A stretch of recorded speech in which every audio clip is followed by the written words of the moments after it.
What's going on, guys? It's Jake Camaro here with my initial thoughts for the final Battlefield 3 expansion pack, Endgame. Now I know that this comes extremely late. I've just been very busy with homework, and I got sick for about a week, and I was at a robotics competition in St. Louis, so I just did not have time to sit down and record any commentaries or anything.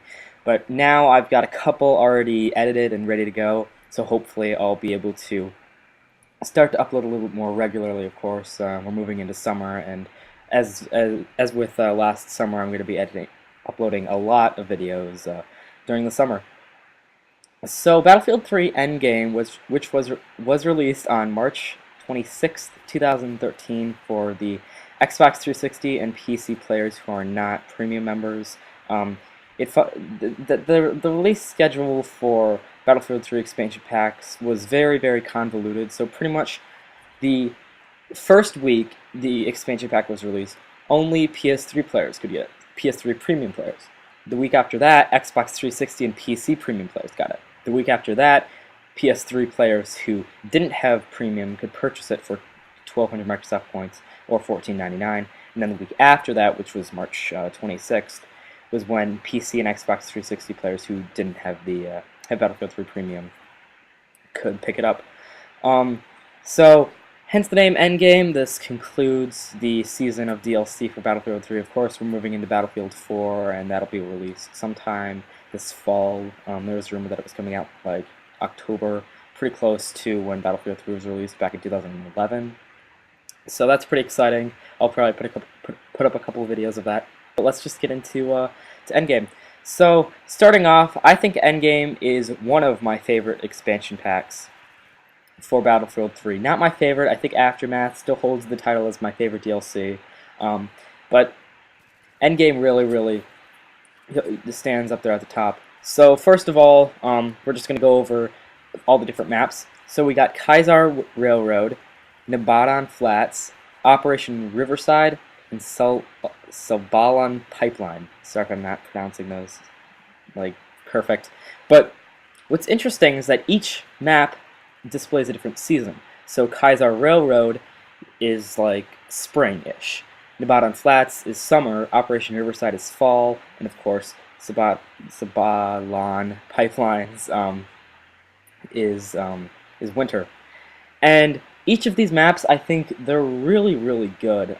So we get rid of the whole super destruction and post earthquake style of Aftermath, and just go back to the normal Battlefield 3 approach. And I actually really like what they did with these maps. They're reasonably compact, so they're not completely huge. They're not as big as Armored Kill maps.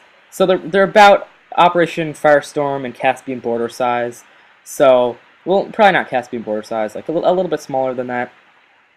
But that's good because, of course, for console people with the 24-player cap, in Endgame, not in Endgame, in Armored Kill, you really did not. No one really enjoyed those, especially on the consoles, because it was really hard to find people. So it just turned out, it just turned into all-out vehicle warfare, which is, of course, what DICE marketed it as. But I think people really wanted just a little bit of infantry combat. So we go into Aftermath, and those are some very compact maps. So it's a lot of intense, frantic action, and that is probably what made it so enjoyable for me. Then we move into Endgame, and we return to the vehicle, little bit larger maps, but they don't go completely all out, which is great because you can, it keeps the maps a little bit more exciting, and there's not as much dead zone, and there's action all around. So I definitely enjoyed that. For PC players, I think that this is also going to be a perfect size. There's enough capture zones that you're going to be able. The map isn't going to feel too crowded with 64 players, which is good.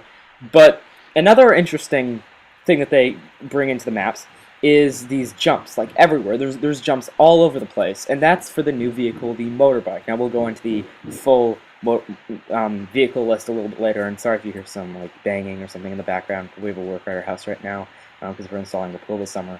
But so the motorbike, which I'm actually on right now, is really, really fun. So there's these jumps like right around the map, like you just saw me go off, and in those and like you get on the motorbike and you jump off the jumps, and they're really high, but they're pretty easy to obtain, and although it doesn't really affect like the objective playing, like if you really don't want to go over a jump, you can easily just drive for like 10 more seconds and just go across a bridge or something.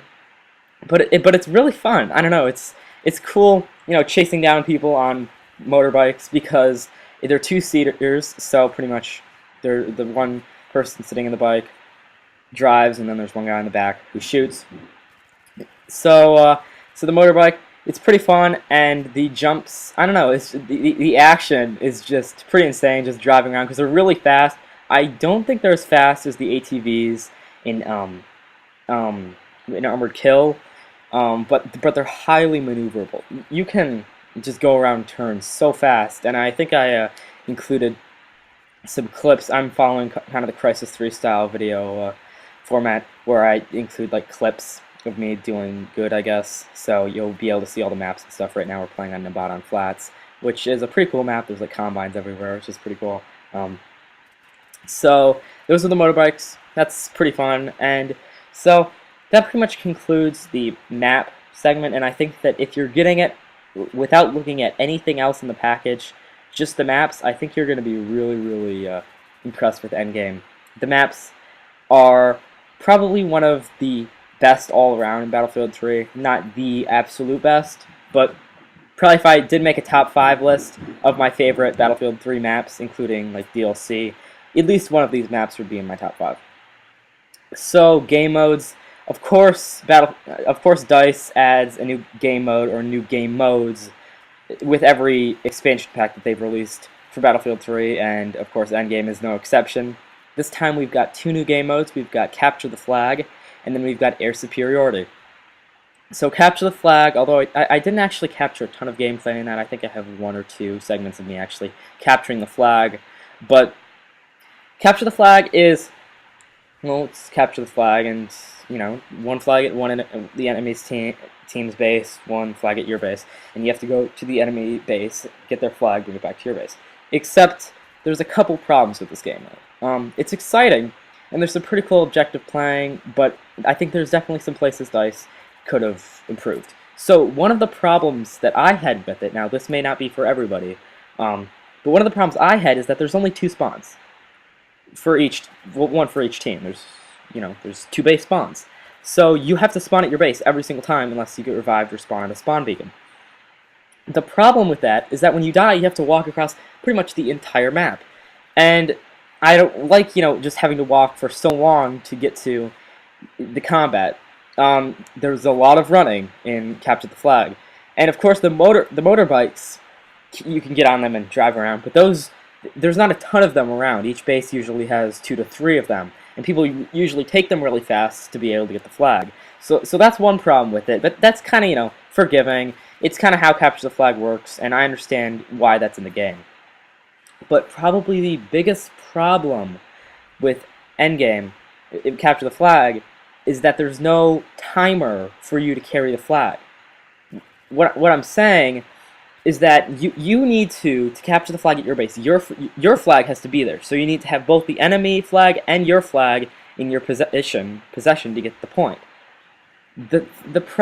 What turns into a problem is that when everybody dashes over to each other's base and gets the flag, then both teams are just sitting at their bases with the opposite team's flag. They can't capture it because, of course, you need the enemy flag, but you can't go get it because it's just like a complete standoff. And there's no way to get around enemy lines because you've literally got the flag guy surrounded by like 3 tanks and LMG men and people who can revive them and teammates and stuff. And pretty much every game I played just turned into the standoff until one enemy just took one for the team. One person on your team just took one for the team and ran over to the enemy flag and just abandoned your flag so you could start over again and see if you can get some more points. Or the timer would tick down. So Capture the Flag itself, as a whole, it's fun, but I really think the way it's implemented into the game just makes it turn into a complete standoff. Now, I can understand that a little bit for Capture the Flag, Of course, it's capture the flag, and that's the basis of the game, attack and defend each other's bases. But I really think that DICE could have just very easily fixed this problem by putting in a timer. So pretty much, the only time you can only have the enemy flag off their like captured thing for about maybe 5 minutes. So then, if it goes further than 5 minutes, the entire game just resets, and then you kind of have to play a little bit better. Maybe leave some more people to defend the base. So I think that they could have easily just fixed it with that, but as it stands right now, Capture the Flag is okay as a gimmick, but it's really not a game mode that I played a ton, and I really just spent most of my time playing Conquest, as of course you can see with the gameplay, with me playing Conquest pretty much in every clip. So that's a little bit of a disappointment. But the other game mode is Air Superiority. Now this is pretty exciting because the first Battlefield game I ever played was Battlefield 1943. I actually did a Flashback Friday episode on this, so I'm not going to go into too much detail. If you want to watch that, it's on my channel. But so one of the, of course, you had the Conquest game mode in 1943, but one of the cool other game modes was Air Superiority. So pretty much it was like one map with planes on two carriers where you'd like take off, and you would capture like a single point in the middle of the map. And it was really fun. Although I didn't really like the fighter mechanics in 1943, it was very exciting, and all my friends played it a lot. We really played it a ton, mainly for the achievement, like, I don't remember what it was called, but it was to complete 100 matches. And of course the Air Superiority matches went by so much faster than the Conquest games, so we played that a lot. And with this expansion, DICE finally decided to take it to Battlefield 3. And actually, here's some gameplay of it right now, me just getting a couple kills. I think I have two clips, one right here and then one at the end. And it's a little bit different. For one thing, there's 3 bases, which are blimps. You saw one just a second ago. And they have the Conquest domination, like timers, like in close quarters.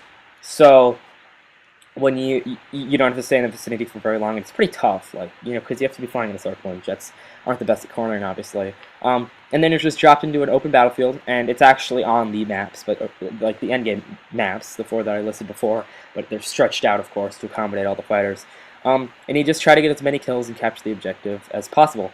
And a nice part about this is that the jets actually, both in Conquest and Air Superiority, they don't take off. They just spawn into the world, which is great because it eliminates spawn trapping, you know, with like sitting there with a chopper or a jet just destroying any jet that spawns at the enemy base. So that's pretty cool. And, you know, I'm not a huge fan of playing Air Superiority 24/7, you know. I came to Battlefield 3 for Conquest and some Rush. All the other game modes are just second to me. And I think as a secondary game mode, I think Air Superiority is pretty fun. I really do like flying fighters in Battlefield 3. I like the mechanics of it. It's fast, it's intense, and you can also get pretty close to friendly fighters. And so, you know, you can do like dogfights and stuff. Plus, it's pretty accessible. It doesn't take a ton of time to just fly around. Of course, the more you play, the better you become. But, so that's cool. And one of the nice parts in Air Superiority is that when you shoot down an enemy pilot, instead of like in Conquest or Rush or any other game mode in Battlefield 3, where, you know, if somebody gets disabled in a jet, they just press A, bail out, and then you get the destroy and the disable, but you don't actually get the kill. In this, you actually can't bail out, which is great because then there's no way for me not to get a kill when I take down the enemy pilots. Because I found that happening a lot in Conquest, you know, where people would just bail out, and then I'll be flying around a ton in my jet, but I would just never get a single kill. Which, of course, the nice part about Battlefield is you don't have to get a ton of kills to be able to perform good. But, you know, it's always good to be a little bit rewarded for your action on the score list, where it's like shows everybody's kills, and then you're way at the bottom with like 0 kills and 8 deaths or something. Well, you actually took down a ton of jets and are a very talented pilot. So I like how they fixed that problem. There's a lot of jets in Air Superiority. I don't know how many in the PC, but on the Xbox 360, the entire 12v12 player count is taken up, so there is not a lack of jets to take out. I think as a training ground for novice pilots, I really don't think that Air Superiority is the answer. I think you're still going to want to go and rent your own server and just fly around and stuff. But I think for somebody who loves flying jets and wants to get a ton of points to unlock like attachments for your jet, I think that it would be it's a perfect game mode, and for what it is, it's a lot of fun. I do wish that they could have, brought it to some other maps, but I think really it's not a huge deal. Another thing that I wish they would have done is created a less emphasis on capturing the capturing like the base. I understand that that's the premise in Battlefield 3, but I think it would have been just a little bit easier for them to just make it team deathmatch, because I don't really see a ton of people going for the captures. But that's just my opinion. In your opinion, maybe a little bit different.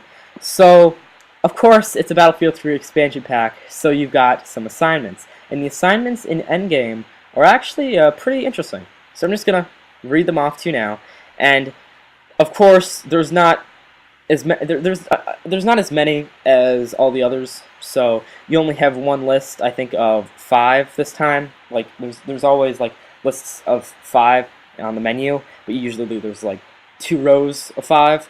So you have 10 assignments in like total, but that's not the case in Endgame. Another thing that's the case in Endgame is save for 1 assignment. The rest are just dog tags. So if you're thinking that you could get like vehicle unlocks or stuff, that no, it's just it's just dog tags. But one special thing, which I'll talk about at the end.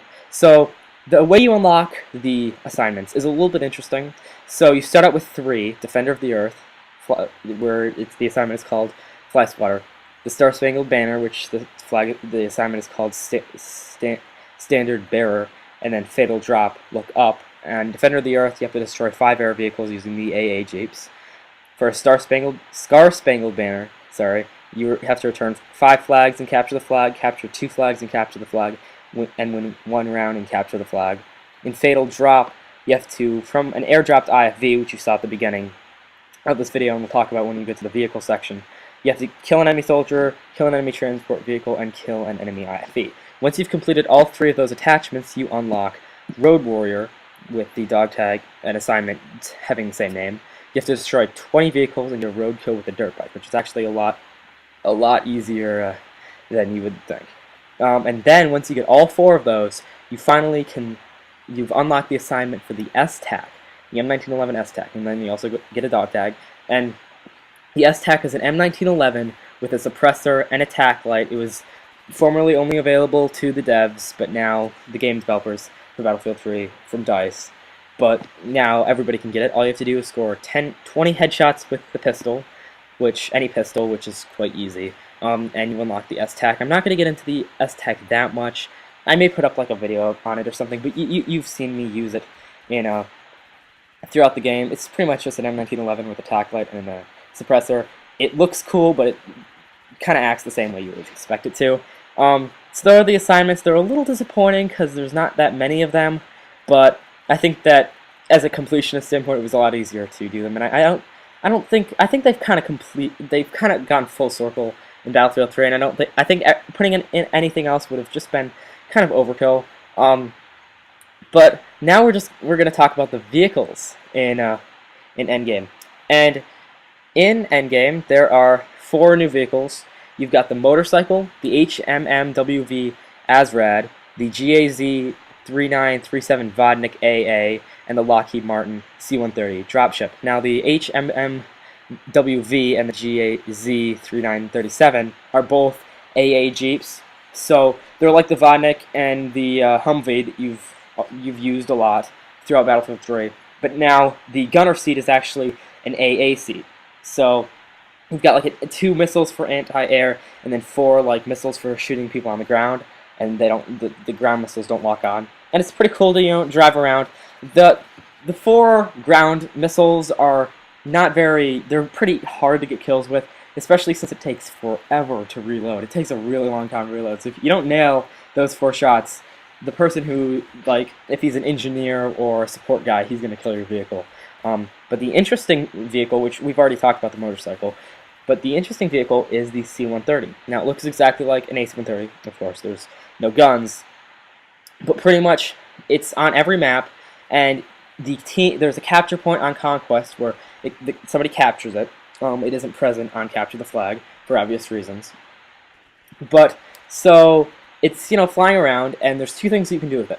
One is drop out of it just as a normal pilot, pilot like soldier going onto the ground and you're ready to fight. But what's cool is that there's a little animation, so you're actually I unfortunately didn't get a clip to put in this video that you see on screen, but you're pretty much like sitting inside the ship. I mean the plane, and then when you press A, you bail out.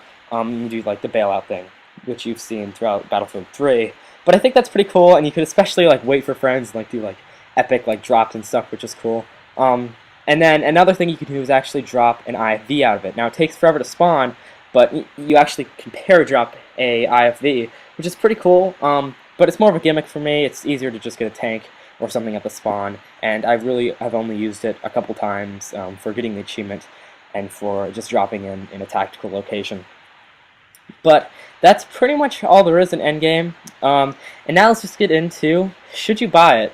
So I think for anyone who has stuck around this long for Battlefield 3, I think you're definitely gonna like it. If you got Battlefield 3 Premium last summer when it first came out, and if you're still playing it in March of 2013, you're gonna really enjoy Endgame. It's more of the same, but that's not necessarily a bad thing. DICE kind of stuck to they didn't try to take any chances with Endgame, and they just it's pretty much just more Battlefield 3 maps. And that's a really good thing, because Battlefield 3 is one of my favorite games I've ever played. But then for somebody who's maybe new to Battlefield 3 and just got Battlefield 3 and is looking to just purchase Endgame or to get Battlefield 3 Premium, I think that Endgame is a very good map pack, but there's some things about it that you may not like. If you're new to Battlefield 3, I think that air superiority, you probably won't want to go in immediately. And then I can see a lot of players getting turned off by Capture the Flag just because of like the standoff, and it gets pretty boring if you don't play it to the exact point that it's supposed to be played. But I think in general, Endgame is a reasonably good send-off to a really good game. And I'm really excited for where DICE is going with Battlefield 4. And this is the last support that will ever be made for Battlefield 3, so hopefully you guys enjoyed the game. I certainly did, and hopefully you guys enjoyed the video. I really had a lot of fun making these Battlefield 3 initial thoughts, and I really cannot wait to see what happens with Battlefield 4 at E3 and on the next generation Xbox and the PlayStation 4. So if you guys like this video, please thumbs up, comment, subscribe, and I will see you guys later. Peace out.